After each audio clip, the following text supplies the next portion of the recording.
Well, I'm excited to be here and talk to you about some things that I really love, things that I get passionate about. You'll feel my passion as we move along. But I am here specifically, most of the time I just speak on women and leadership. But my second thing, occasionally and I know Belinda well and I appreciate this program, so I'm going to talk about ethics today. I'm actually a leadership professor. I teach the 3500 management leadership. I'm the only leadership professor actually here at UVU on campus. And so I teach the leadership application and theory class, which starts tomorrow. My classes start tomorrow.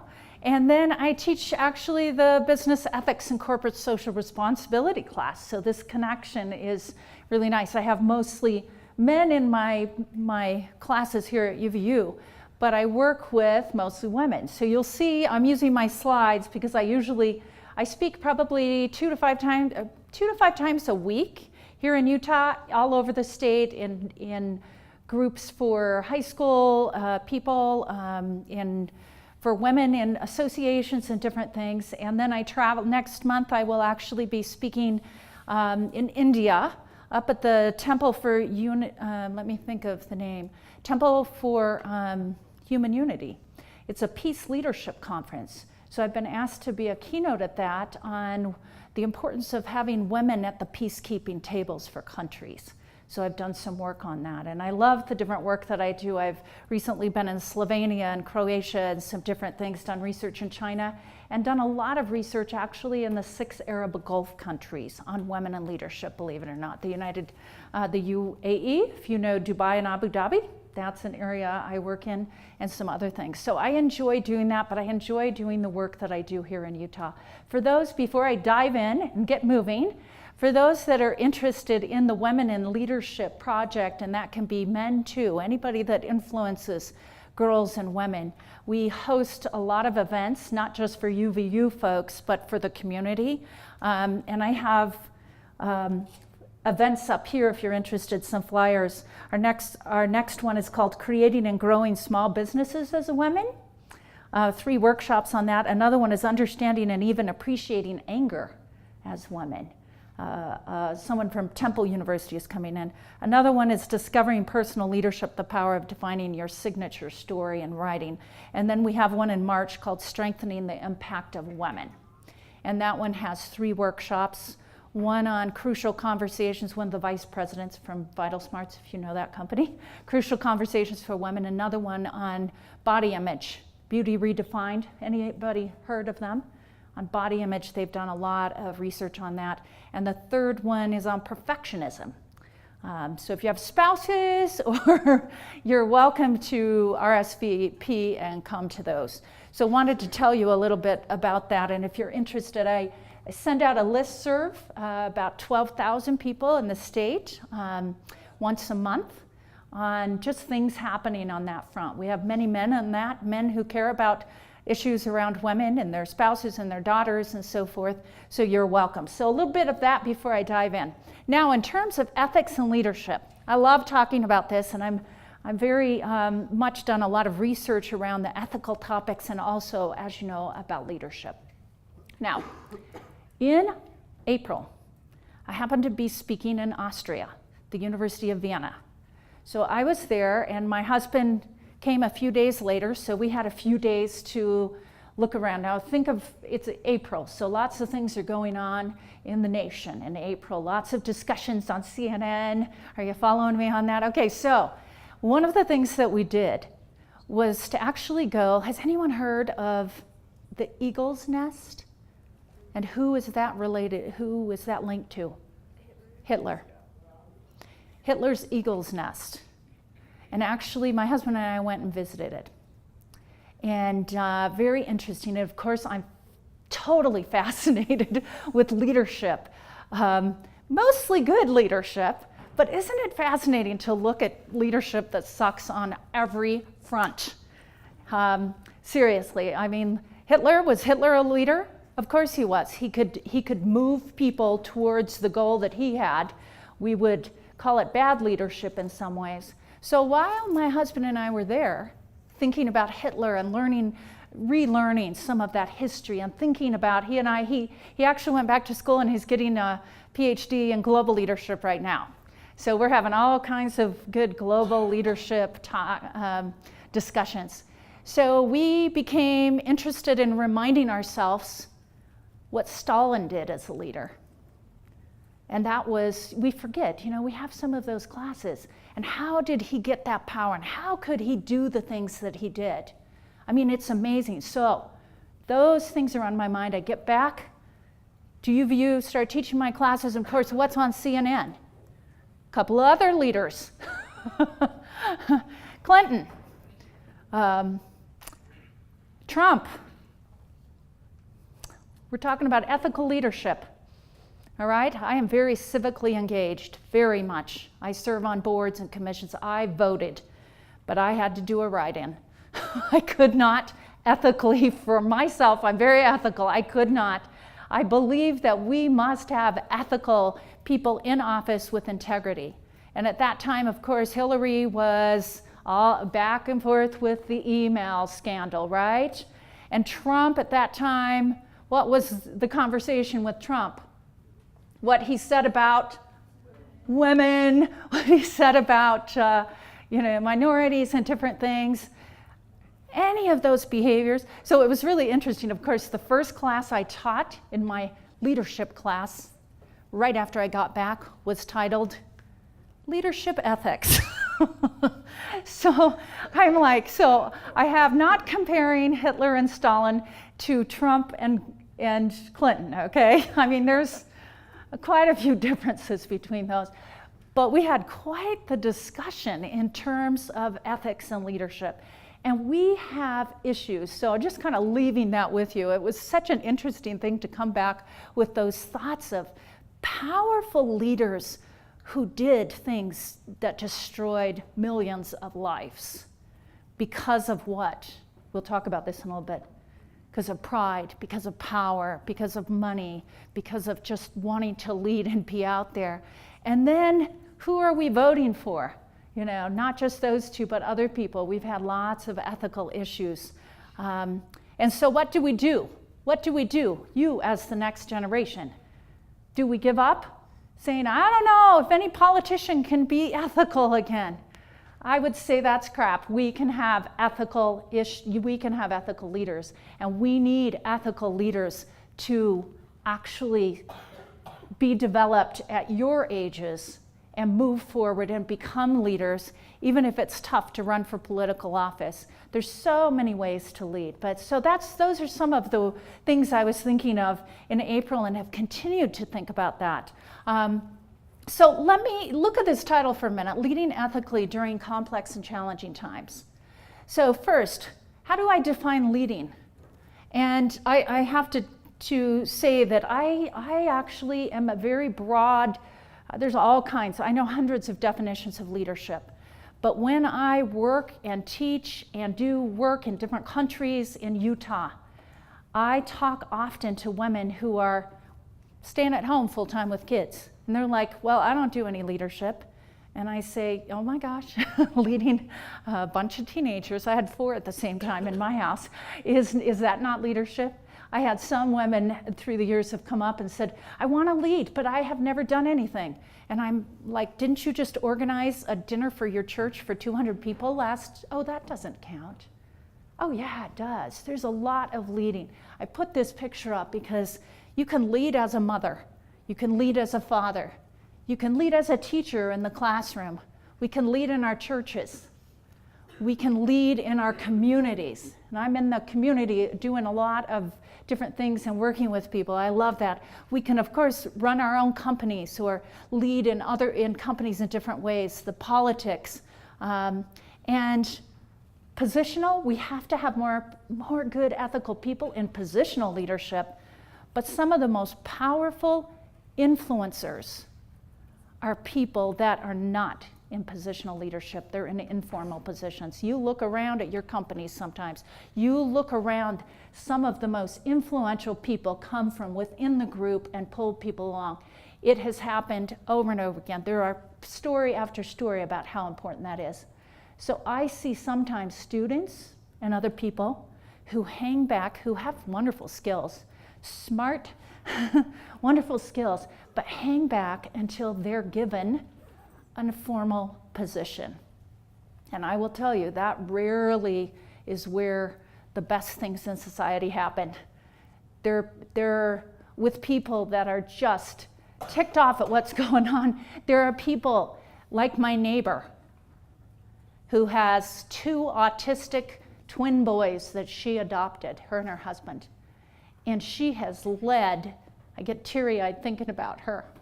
She has led by being strong and by being a voice in changing policies in school districts and the state for better and more resources for special education and those with autism.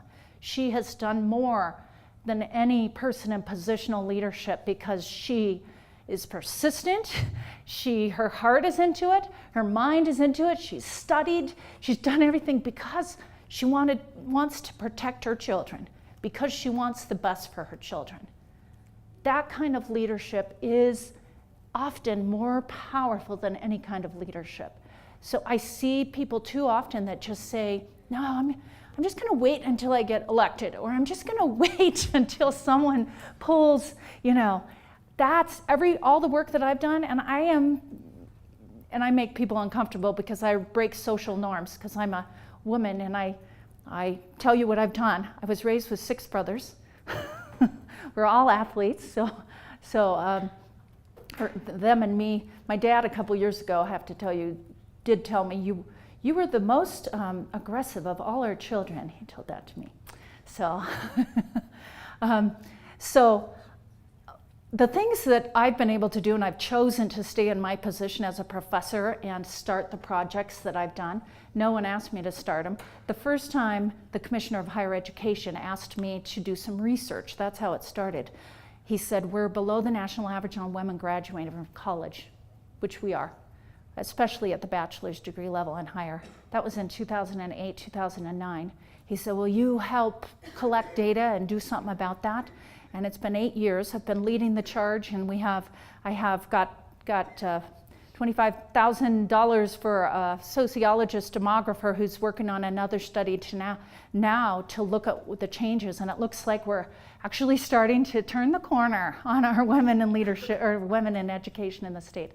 All of the things that I've done, I don't really get paid for what I'm doing. I get paid for being a professor, but I spend probably 30 to 40 hours on my women in leadership or women in education work a week. My kids are all out of the house. My house stays magically clean these days. It's like shocking, but I'm kind of enjoying it. I love my children though. They're all in their 20s. But it's what I feel called that I'm supposed to do in life. I feel called to do that, so that's what I do. And so the next word is really ethically. And what I wanted to say is we can define ethics in certain ways and try and distinguish it from other terms.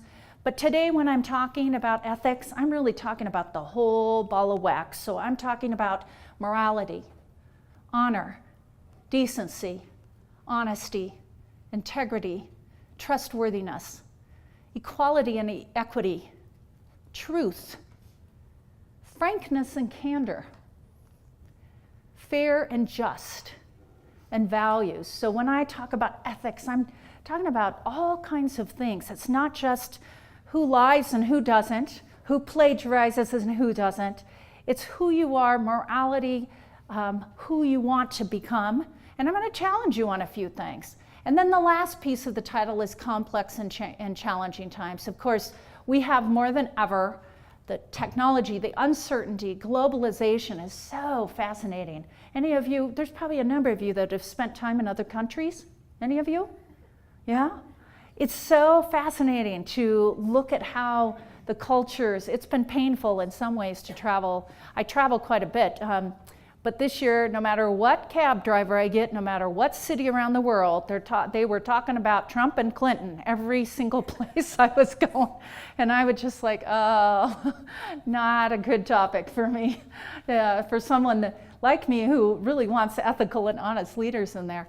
But you know, the changing demographics, the technology, constant learning requirements, I put that number 7 on this morning. Mental health issues. There's actually quite a few mental health issues that are rising in your generation and children younger. I'm on the board of United Way of Utah County, and I work on a committee on how do we strengthen the resiliency of younger, of our youth and our children today. It's really at a level that's really shocking how much anxiety and panic and all kinds of things. There's just mental health issues that are more complex these days than they used to. And then, of course, violence. Does anyone have, the smartphone that gives you the news? CNN gets, it was with my last upgrade just a couple of weeks ago. And now I hear something on my phone, I look and it said this many people have been shot in this country. And then I hear anyone getting those news reports, oh, I need to take them off because they're stressing me out. It really is kind of scary looking at that. So we have complex and challenging times in so many ways, yet we need ethical leaders who can lead. One of the problems we have here in the United States and around the world is the lack of good leadership. In higher education, I've written a couple books related to higher education leadership. It's true for that. We think there's leaders all over, but I'll tell you, we have a shortage of good, strong, logical thinking, ethical leaders in society today. And some of you might look around and say, well, there's so many of us that want to be leaders. I will tell you this, and I speak mostly to girls and women, that I get a little teary-eyed when I say this. I am working with so many nonprofits and have spoken this year to group after group, hundreds of women, for instance, that have gone through domestic violence, another group of women that have gone through over 100 that have been raped, and 1 in 6 people in the state of Utah, 1 in 6 women in the state of Utah will at some point and have been raped. It's shocking. We are one of the highest in the nation on rape. We're one of the lowest in other violent crimes. So these are some of the research that we put out to get that awareness. But what I've realized through the work I'm doing is that I don't think we have the luxury anymore to say, well, you may have what it takes to be a leader, and maybe you have these special skills to be a leader, and maybe you do. With what I see on a daily basis, and when I will be doing a keynote later on this year in South Africa, what I know is that we must have every boy and every girl and every man and every woman prepare to lead. There are so many things that need strong ethical leadership in this society today, even on campus. But you get in, I have lots of students that say, well, we're in Happy Valley here. There's not bad things that happen. You would be shocked at the abuse that's here. You will be shocked at the community issues that we have. When you get into those conversations, you will never be the same. And we must be prepared, not just to run companies and be CEOs. That's important too, right? But to step forward and lead. Even if we decide to stay at home with kids, which I did for many years, there's stuff that we can do and push forward that'll help and benefit society. So, why is this important? I've already said that, right? We must have honest and ethical leaders for individuals, families, organizations, communities, and societies to thrive. And that is so true for the long term and the short term. And so I wanted to spend my time today really focusing on 3 areas. The first one is pretty quick. Why does a student's ethics matter for ethical leadership? 2, what are some of the foundational elements in understanding how to strengthen leadership ethics? And then 3, what must leaders do today that's different? Even 10, 15, 20 years ago, you would say, well, this doesn't have to do with ethics. This is a little bit different. There's some issues now that good, ethical, and effective leaders will look at that you wouldn't necessarily have put on your list for ethical leadership, but this is in the realm of that. So we'll get to whatever we can get to in that. So first one, I've taught business ethics for a number of years, taught human resources, other topics. And I remember probably 12 years ago, I've been here for 15 years, about 12 years ago, I did a study in one of my HR classes on ethics before I was teaching business ethics. And I said, and the results were shocking, basically what I found out from that, and other studies have confirmed that there are many students here at UVU and beyond who believe that they can do things that are unethical, cut corners as students, and it has nothing to do, they believe, with how they will be ethical in the future. So they're like, no, I can plagiarize. In fact, 58 letters through the years have I had to put on students' files for cheating or ethics. 58, and I hate it, and I tell my students, don't do it. Don't do it, because I have to ethically do something about that. I cannot turn my head. That would be me being unethical. But there was not an understanding that, okay, I can do these things. I can plagiarize a little. I can cut corners. I can cheat a little bit. But I would never do that when I'm actually in a paid job. What are your thoughts? What do you think? Rhetorical question, but what do you think the actual research says? Is there a link between how you behave as students and how you will behave later in your life? Absolutely. If you cut corners, if you do unethical things as a student, do you think you're going to magically do something different? You won't. You will continue to do that in the workplace. And so that is an important understanding. Just very quick, some things that come up are tests and exams. Learning what is on the test from someone who already took it. Using false excuses. Copying. Helping someone else cheat. Using unauthorized cheat notes or electronic devices. Those are just a few.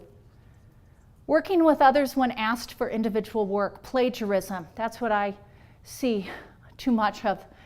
Receiving unpermitted help, fabrication, turning in copied work from another, turning in work from another as well. Other assignments, fabrication, there's just a number of different kinds of things as students. For instance, a couple years ago I was walking behind a female student who was talking on her phone. And she said I didn't know who it was, but she said to whoever she was talking about, oh shoot, I was supposed to go to a museum for this class tonight. And she said, oh, I had a wedding reception at the Springville Museum on Friday or Saturday night, so I was there technically, so I'm going to count that. And I thought, that's interesting. Did she look at the art? No. There's some of those decisions that we make as students that we think, oh, that's not really cheating. That's not really ethical. I'm a good person. I have had twice, and they were both men, all but two of my situations with students have been with men. But twice, I had males who were returned missionaries pull out in the LDS church, we have temple recommends, and hand it to me and say, I'm a good person, after I pulled them in because they cheated and lied and plagiarized. But I'm a good person. And you know what I said to them? I get real close. I have to shake them up a little bit. I'm like, today you were a liar and cheater. I don't care what that little piece of paper says. So there's some justification sometimes that we can do certain things as students, and maybe that won't affect the rest of our life. But I would challenge you, because I know the research on this, to think about what you do now, because that influences your ethical leadership in the future. And I'm not going to take much time for the next slide, but I've done some research on ethics. So it's not just you students, but I've actually done some research on ethical behavior with faculty. Faculty don't like this topic very much, but faculty not giving feedback when they need to, not being prepared, submission of grades, disorganization, plagiarism, different things as well. So it's not just you students, there's ethical issues in whatever we do, and it's important to recognize those. Now, number 2, what are some of the foundational elements in understanding how to strengthen our leadership ethics? Now, have any of you had business ethics class? A few of you? Okay, I teach that. Hey, how are you? You had it from me. I will tell you that business and organizations and politics has changed in the last 10 or 15, 20 years. It has changed. It has changed even the last 2 years, don't you think? Things are changing. It used to be when leaders could just get away with, I'm going to make the right decisions, and not have as much complex thinking behind those decisions, because oftentimes decisions were more black and white. Now, are there still decisions that are ethical decisions that are black and white? Absolutely.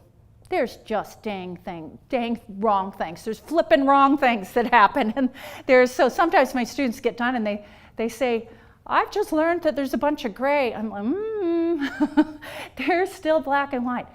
But these days, there's a lot of gray areas that are not cut and dry. And what the research says for ethical leadership, that our leaders have to know how to make decisions in more complex ways. So I'm just going to give you one slide, but I will tell you, my students will say, as soon as I give them chapter 2 and when we go through the ethical decision-making model, that all of a sudden they see more ethical issues. They didn't think they were out there, and all of a sudden there's a lot more ethical issues around them when they understand.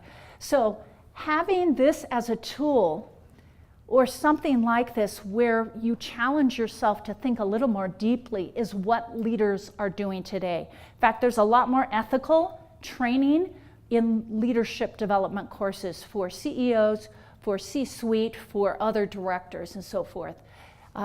Determining the facts, identify the ethical issues involved, identify stakeholders and consider the situation from their point of view. Consider the alternatives. Moral imagination. Consider how a decision affects stakeholders.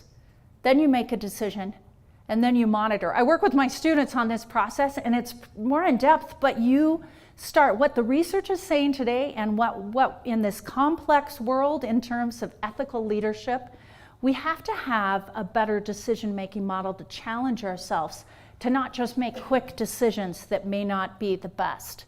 So let me emphasize one. Moral imagination. Okay, I'm going to admit something to you. This is a terrible thing to admit, but I'm going to. Anyone watched 24? That is a terrible show to watch. It's a terrible show to watch. But about 3 or 4 years ago, my neighbor gave me, during Christmas, some CDs of the first season, and my husband and I watched the first couple shows, and we're like, this is, anyone remember? Jack Bauer is his name. Jack, and he's now on Designated Survivor. So we watched the first couple of shows and we're like, this is terrible. I mean, there's so much violence. After like 3, we were hooked. There was no getting out. It was Christmas weeks. We watched the whole season. We went back for the second season. Well, let me tell you, some of you said you watched it, right? Every flippin' time Jack Bauer gets into a situation, he's like, I have no choices. And he just kills. I have a terrible shot. I'm not, I move my hand, and I know that's not how you shoot. People tease me. but you'll follow my story, right? He's like, I can't, there's no other choice. He's just killing people left and right. And I'm like, Jack, there's so many other choices. You don't have to kill another person. You just don't have to kill. My husband's like, be quiet. But I'm like, you need to think better through this, Jack. Bottom line, one of the things that gets us into trouble is not thinking we have options. When in reality, one of the best skills as an ethical leader to develop is what we call moral imagination. And that means you have a situation, the first couple things that come to mind are like, these are my choices. There are always a whole bunch more choices. And when you take the time and challenge yourself and talk to other people and get more choices, right?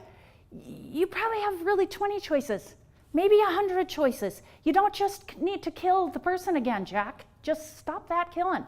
But he's got a better role in Designated Survivor. Anybody seen that? I like that show. He's kind of a better person in that. He doesn't kill everybody. But this is, that's just an example, but this is one of the things that make leaders more ethical when they look very carefully and try and think of all the alternatives that are really out there for challenging situations. So I wanted to highlight there are always other options. And then some of you have looked at this, but in terms of, and the next slide will say, why do good people do bad things? Okay, we're looking at this group. You're all good people. I expect a few of you have done a few bad things. Some of you, when you were 5, probably stole a candy from the candy store and your mother made you go apologize. There's lots of examples like that. But when we look at the research around why do good people do bad things, this one, the fraud triangle is so, I don't have time to go in depth with this, but it's so fascinating to look, because if you just have one of those, you're probably not going to commit fraud. This was really around the fraud. It's the combination. So it's the pressure. It's opportunity to commit fraud, right? And then it's rationalization. And so this is an interesting model to look at. And one of the things, I put that up there so I wouldn't forget, and I'm glad I did, that one of my favorite tests of all time is called the Wall Street Journal test, and you've probably heard this. And that is, if the choices you make, if whatever you chose to do was published on the front of the Wall Street Journal, would you be happy to have your mom read it? So if you chose to make certain decisions, whether in school or whatever, would you be okay? So it's when you start hiding, when you start justifying, when you start those, and hopefully all your mothers are ethical people. Yeah. Are you guys here? Are you guys awake? Are you okay? Okay, I know it's the first day of school, but I'm not getting very many nods. A few smiles, though. So think about that Wall Street Journal test, because that's a good one for all of us. Now, I'm just going to go through these very quickly. Why do good people do bad things? Perceived lack of choices. There's Jack Bauer for you. Money and power. Do you think that leads to unethical things? Anyone know about Enron? Okay, there's a lot. We talk about Enron in my classes. Ignorance, but ignorance can be willful and intentional. Motivation and willpower. There are people, and Enron's a good example, where people truly believe they're smarter than everybody else. Superior intellect can lead people, that perceived, can lead people to do things that are not good. Choosing the alternative that satisfies minimum decision criteria. So maybe it's not an unethical decision, but it's not the best ethical decision. Simplified rules they are comfortable with. When I started when I was here initially, I was one of the first to really say, I can't have plagiarism. That's actually wrong. And I had a couple of peers that just said, oh, I don't even look at it. I don't want to know because I don't want to have to do anything. So their simplified rule was, I'm okay and I'm honest and ethical if I don't actually look for that, right? So when we have simple rules like, oh, I don't even want to look at that, or, oh, they're probably okay, or whatever, they probably have a good, whatever our mind does to simplify, that leads us to do bad things sometimes. This last one, the propensity to ignore, suppress, or deny the role of ethical leader values. Inability to recognize ethical issues. And then a few more. This first one is focus on things. Sometimes we focus so much on things that we miss other things. Anyone watched, I'm sure most of you have, that video on where you're supposed to count the passes in basketball and a bear walks? Okay, you're smiling. You've seen that, right? That you just, when you're focusing on certain things, you can miss other things. And that really is, if you're so much into the finance that you want to make money and so forth, then you can just pass up things that are happening that are not right. Lack of oversight, significant distance between decision makers and those who they impact, financial challenges, and I want to just say a couple words about this last one.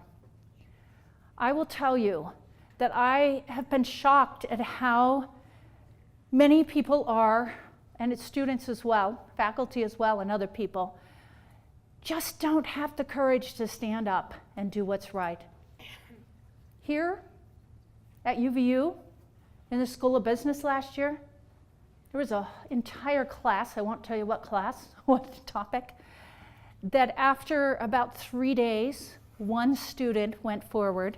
The teacher had left for a little bit, and the entire class cheated. The entire class cheated.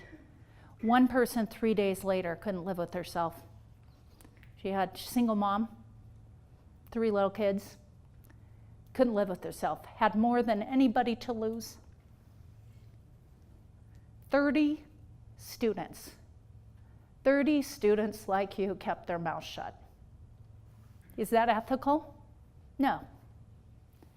But there is this courage that we must develop within ourselves. And people will tell you that's one of my strengths. I will stand if I'm the only one, and I have done it before, and it doesn't take much for people to round up beside me. I will stand. If something is wrong, I will stand strong, because that's what I can do. I can do that. Belinda knows me. She can picture that, right? I'm pretty tough. But somehow within us, we need to get past that fear, and we need to figure out when. You can't stand on everything sometimes, and you don't want to be in there getting attention for yourself or whatever. You have to be careful with that. But we can't have good ethical leadership as we move through life in terms of what we need for this society unless we have people that are committed and have really strong values and will stick with those values. So the third one then, so what must leaders do today, different really from the past? Even the literature 10 years ago in ethics doesn't bring up some of these topics when today they are brought up because they're part of ethical leadership. And as I've said before, I mean, I look at ethics as who you are, your morality, your honesty, but who you are and how you treat people. The treatment of employees, the treatment of people, all of that falls within really good ethical and sound leadership. So what I did was pick out a few things that probably you wouldn't think relate, but nowadays they do relate. If your goal, and I'm assuming you're all in the leadership program for the most part, right? Especially the first day of school. I don't know if anyone else would be here except for leadership program folks. So thank you for coming today. But there are, I'm assuming if you're in the program you want to lead, you probably lead already, but you want to lead more. In companies, right? Where else? Society? What are your goals? Just throw them out. Family, lead in your family. Where else? What are your goals? I mean, where do you want to be a CEO? Some of you? Yeah. Be an entrepreneur? Start your own company? All kinds of different things. So, as we move forward, what do we need to do? What are a few? We need to do lots of things, okay? I'm just going to give you, what are a few? Develop a growth mindset. I know many of you, if not most of you, have probably heard this, but part of my doctorate is adult learning, and adult learning theory, and I'll tell you, this is big in adult learning theory, is the growth mindset. Second, discover your own unconscious biases. I'll just have a few minutes to go through some of that. Become experts in diversity and inclusion. Learn to give and receive feedback. And some of you will like, how does that relate to ethical leadership? Actually, managers across the world, that's one of the biggest problems, is managers and leaders do not give and receive feedback well. And for good development of employees and stuff, we need to get better at that for ourselves and others, and then understand how to work with strengths. So the first one, I just have one slide. Develop a growth mindset. Actually, I'm very passionate about this one because if you, and I can tell usually by the second week which of my students in my classes are not in the growth mindset. They're the students that will say things like, I just need to pass, or I'm a B student, that's just what I am. Or people that I work on my leadership development, I'm not a forgiving person, and that's just how I was made. That's just it. This is who I am. I see that all the time. What the research says is those people are not going to be strong leaders. And if we do not have a growth mindset and are trying to learn all the time as much as we can and develop ourselves, we're not going to be ethical leaders either. So basically a fixed mindset is that things are just, we're stuck with what we get at birth, right? And then the growth mindset is that we can do something different. So if you look over here, I don't know if this works, you probably can't see this, but a fixed mindset is, intelligence is static. It leads to a desire to look smart and therefore a tendency to. These people avoid challenges, give up easily due to obstacles, see effort as fruitless, ignore feedback, are threatened when someone succeeds around them. Anybody worked for anybody like that? Yeah. And then over here, that your intelligence can be developed. Maybe you've been a B student. That doesn't mean you need to continue to be a B student, okay? You can learn and grow. So these people embrace challenges. They persist despite obstacles. They see effort as a path to mastery. They learn from criticism. And they are inspired by other people's successes. Think about that. People can switch. People that get defensive tend to be those that are in the fixed mindset. They don't want people to tell them what to do. I tell you, this is at the core of so much stuff. So think about if you're more towards the fixed or the growth mindset. The second one, ethical leaders today understand themselves. Have you heard the term unconscious bias or an implicit bias? Any of you? It's so fascinating. I have actually gotten into the neuroscience around all of these things. It's so fascinating. So much of who we are and what we do and the decisions we make are unconscious. We go by our gut, not on logical decision making. And what happens when we just go by reaction? We make decisions often that we don't even, they're just unconscious, and it's kind of scary. We have to stereotype for certain reasons, but let me tell you a little bit more. Oh, I wanted to tell you a story. Two quick ones. They both relate to Delta. I'm a platinum Delta this year. It's nothing to brag about, actually. But two things that I've caught myself in unconscious bias, and they both relate to Delta flights. So one time, this was a couple years ago, I'm sitting, getting ready for a flight, and I see the two pilots walk on, and they were both women. And just for a second, I went, and I'm like, why did I do that? I just had never seen two women pilots before. I'd always say, does it take muscles to do a plane? What was in my mind? It was just something I had seen. This is the problem with leadership, is when you don't, and I speak about the women all the time, little kid. I mean, you don't see as many women, so that you just think a man is a leader because that's what you see. My second, and this one was a powerful experience, every summer I go to the East-West Center in Hawaii and do a 3-day leadership program for 14 emerging women leaders from 14 Asia-Pacific countries.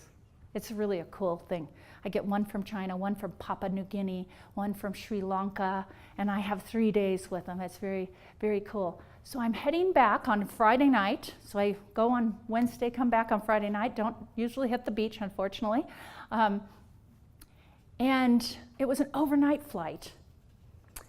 So I'm in there early, you know, I got my nice Delta early loader status. I'm really throwing that out at you. So cool. No, it's not. And I saw, you know, everybody had these Hawaii clothes on, so I saw these 2 women, high heels, like super high, big hair, 2 black women, just huge hair, big earrings, very tall with their tall shoes on, shorts, Hawaii shirt, all kinds of things hanging out. You know, did you follow that one? And they got on, and I just thought, oh, interesting. You know, in my mind, I'm thinking, what? Kind of, they're probably not very smart, or, you know, all these things came. So 2 or 3 hours over the ocean, most people are asleep. I'm on one of the front rows behind first class. Guy over here starts to have a heart attack right on the flight. Not so many places to land in the middle of the ocean, okay? And the folks come over the microphone and say, we need doctors. Don't know why I get teary-eyed. One of those women was a doctor and the other one was a nurse practitioner. So they take off their shoes and they're the doctors and they're the ones that save the lives. And I thought, oh my crap. I so just judged those people, thinking they didn't have any, but we do this, right? We do this based on our experience, but it gets us into trouble in terms of really how we treat everyone. So I'm sure you have your own experiences. Why does this matter? We all have biases and assumptions. And I just wanted to tell you, when you meet a person, the research says, when you meet a person, less than a second, in just a millisecond, the first thing human beings do is to judge what? You saw my note. Gender. And if we can't figure that out, it bugs us. Okay, I'm just telling you. We're looking around, that's all I'm saying, trying to figure it out. And then what do you think next? This is in a millisecond. We make these judgments. Race, unless it's white to white or black to black, right? What do you think the next one? This is so quick. We just see and we make these all at the same time. Age. And then a whole string of other things. We do that and we don't even know we're doing that. So just a little test in your mind. Go into your mind and actually you can say a few words out loud. So very quick, without even thinking, what images come to your mind when I put these words up? Okay, think gender. A woman. Race, probably white for a lot of us. Okay, you white. Age, you're picturing. Do you picture what they're wearing? It comes into your mind just like that. You don't even think about it. Okay, let's try another one. A man, it's going to be a man. Black man. Well, no, that's what. Okay, let's do another one. Yeah, just kind of think, just giving you, we have these unconscious biases. A welfare recipient. It's going to be, single mom. White, black, age, you think of little kids. I'm just challenging you on this. What comes to your mind? A surgeon, a renowned surgeon. Man? How old? Oh, an old man. Race? Okay. Next one. Elite athlete. Jamaican? Okay, black. All right. Next one, royalty. Who? Do you have a face that comes to mind? Okay. Police officer. White? Middle-aged? A CEO. Stop for a sec. A CEO. White. Man. Oh, thank you. A nonprofit director. A volunteer. More probably a woman. Young or old? What comes to your mind? I mean, it could be different for each of you. Individual living in poverty. Teenage troublemaker. Okay, do you know what comes to mind for me? My oldest child. So everything is Mike. Mike is in my head. He's 29, and his full-time job is he does all the film for Park City and Canyon Ski Area. He's a film, but he was a wild child from the womb. They had to put me in the hospital because of internal organ messing, bruising before that child was even born. So consider this, a little research. Less than 14% of American men are over 6 foot, yet almost 60%, hold on, guys, yet almost 60% of corporate CEOs are over 6 foot. Less than 4% of American men are over 6'2", yet more than 36% of CEOs are 6'2". What if more times than not, people make choices that discriminate against one group in favor of another without even realizing they're doing it? What if these are against their own conscious beliefs? There's research on interviews. So one study, great big study, that if an interviewer goes out and there were a group of people waiting to be interviewed, if you are sitting next to a person that's overweight, just because you're sitting next to them, the likelihood you will get hired goes down. Another study, and these are unconscious things. You just make decisions. Another one, if this group, and some of you have a coffee or a hot chocolate, a warm drink in your hand, other people have a cold drink in your hand. Studies have found that those that have a warm drink in their hand are more likely to be hired statistically than if you have a drink. Yeah, there's thousands of studies like this. What it says is that we make decisions all the time without even knowing. And why do we do this? What's the purpose of bias? It gives us the ability to navigate a world in which we are constantly confronted with a ton of information. We have an unconscious danger detector before we consciously even know there's danger. So we're made to actually do stereotypes to protect us. Most human decisions are made emotionally, not rationally. And then we collect or generate facts to justify them. We react when something feels before it comes to our conscious mind. Our fundamental way of looking at and encountering the world is driven by this hardwired pattern of making decisions about others based on what feels safe, likable, valuable, competent, without us even realizing it. To you guys, some of you, if you like football and you're the CEO interviewing things, the research will say you're going to hire someone that's like you unless you are conscious and challenge yourself on what your decisions are. You're just going to make that. You're going to hire, you guys, if you didn't think about it, you're going to hire men. Women, it matters what the position is. Women often will, if it's a leadership position without knowing it, will hire men or women. Men. Because in their minds, what does leader look like? Because most of them haven't seen women leaders very often. Because you just go and you don't even know. That's why I'm bringing this up in ethical, because if we are not trying to be conscious of the choices we are making, when in reality we are discriminating. I mean, I told you, I've discriminated. If we're not aware, we can't be as ethical as we need to be moving forward. So how do we filter out? It depends on our lenses, and how we were born, some of our genetic makeup, what our parents said, what you're around, all that influences how you see things. If you have, like my little kids, my youngest two, we were in Minnesota when they were really little, and we had tornadoes that were quite scary around us.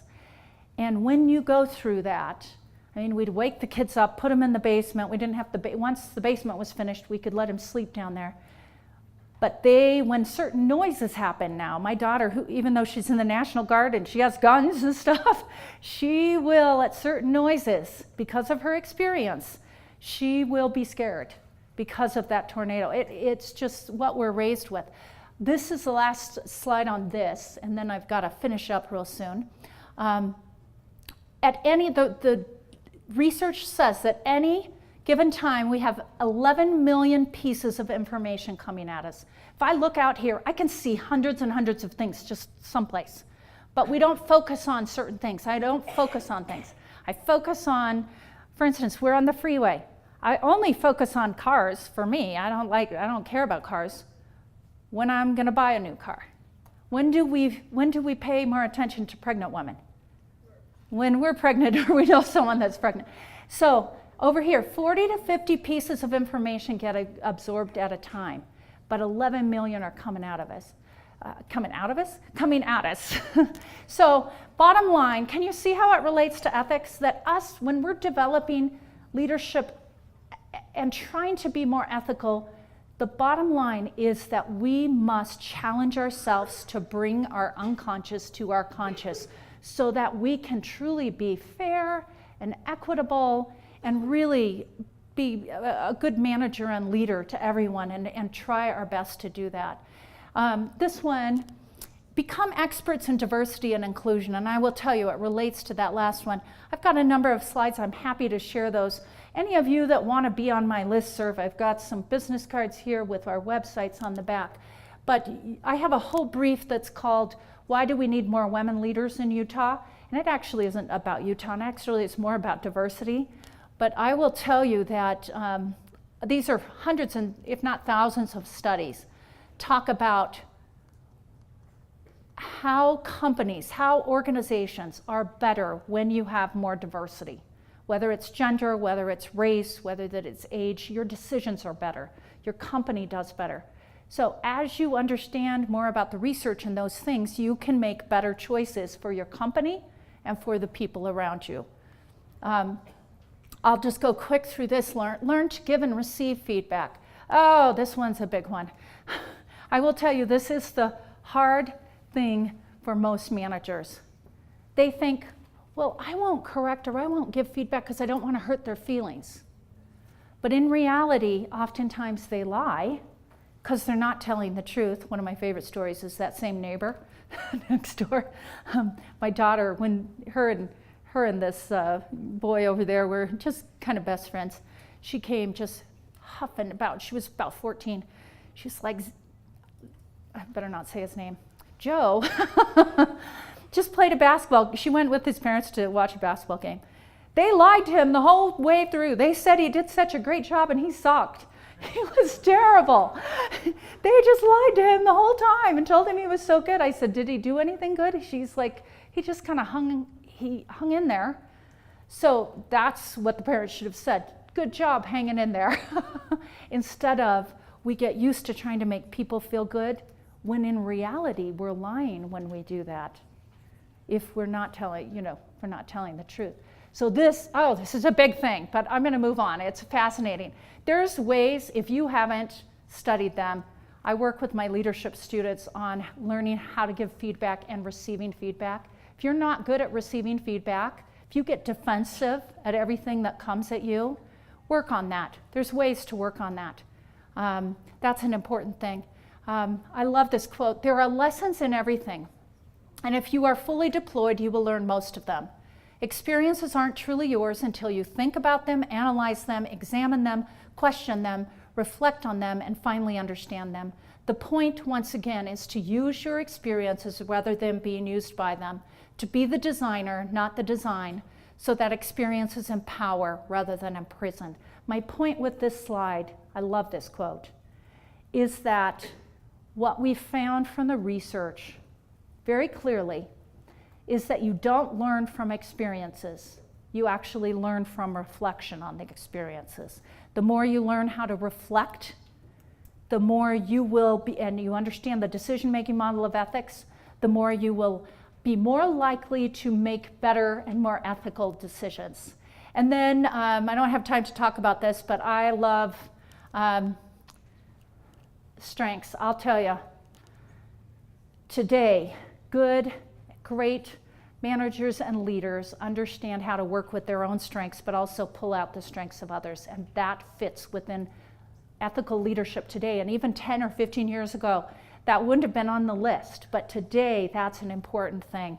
I wish I had more time to talk about that. But let me finish with just a couple quotes that I really appreciate. Now listen carefully. You're going to have to focus. Are you going to focus? Look up here. Okay. This is a deep poem.